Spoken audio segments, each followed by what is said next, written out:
Peut-on vraiment parler de préférence française pour le chômage? À l'origine de cette idée, il y a les travaux de Lindbeck et Snauer de 1984, popularisés en France dès 1987 par Olivier Blanchard. Le fameux modèle Insider-Outsiders. Ceux qui sont dans la place négocient leurs droits sans tenir compte des outsiders, créant une barrière à l'entrée pour ceux qui sont en dehors. La persistance du chômage vient en partie de cela. Mais il y a surtout l'article de Denis Oliven, La préférence française pour le chômage, paru en 1994 dans la revue Débat, qui s'interroge sur la responsabilité de notre contrat social dans la persistance du chômage. Ces deux contributions posaient de bonnes questions. Elles bousculaient la bien-pensance de gauche en réactualisant l'idée d'un chômage volontaire, non au plan individuel, mais comme fruit de choix collectifs. Nul doute que ce questionnement est encore d'actualité. Mais comme toute bonne idée, il y a ensuite la surexploitation, le réchauffé, qui transforme l'interrogation légitime et utile en rengaine un peu trop facile et en alpha et oméga de l'explication du chômage. Dans cette histoire, maintes fois rabâchée, les jeunes et les non qualifiés seraient les premières victimes de leurs aînés, crispés sur leurs avantages acquis. À eux, la stabilité, aux jeunes et aux moins diplômés, la file d'attente, l'enfer des CDD à répétition et du chômage massif. Il est grand temps de nuancer ce storytelling simplificateur pour trois raisons essentielles.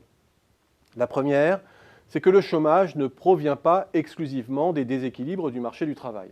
Ramener la faute du chômage aux salariés eux-mêmes, c'est sortir du champ de l'analyse le marché du capital, comme si ce dernier n'avait pas ses propres asymétries, ses propres dysfonctionnements.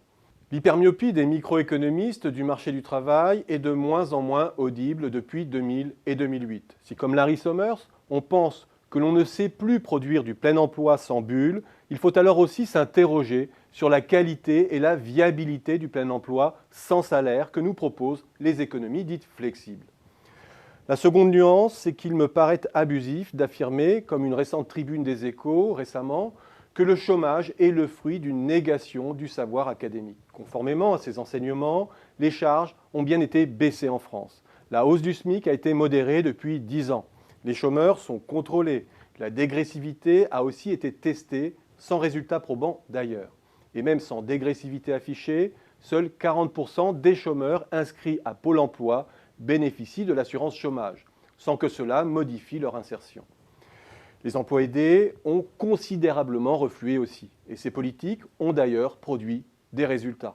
Avant crise, le taux de chômage structurel français était probablement plus proche de 8%, alors qu'il voisinait 10% dans les années 90. Ces politiques préconisées et mises en application ont certes produit des résultats que l'on peut juger ténus. Mais ils sont à la hauteur de ce que promettaient les études empiriques, qui même si elles ont été parfois survendues, n'ont jamais annoncé des effets susceptibles d'éradiquer le chômage de masse.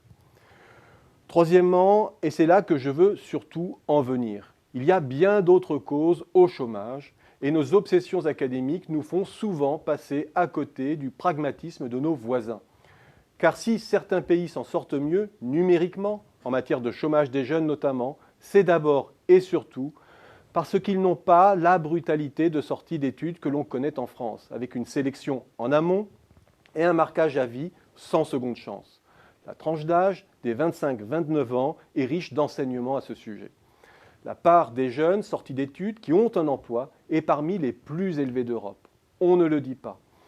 Mais leur taux de chômage aussi. Pourquoi ? Parce que la France est un des pays européens qui concentre le plus ses études et n'offre à ses étudiants que le tout ou rien des études ou de l'emploi, quand d'autres pays panachent études et emploi, étirent les études et offrent le choix à leurs étudiants d'expérimenter et de sortir au moment opportun.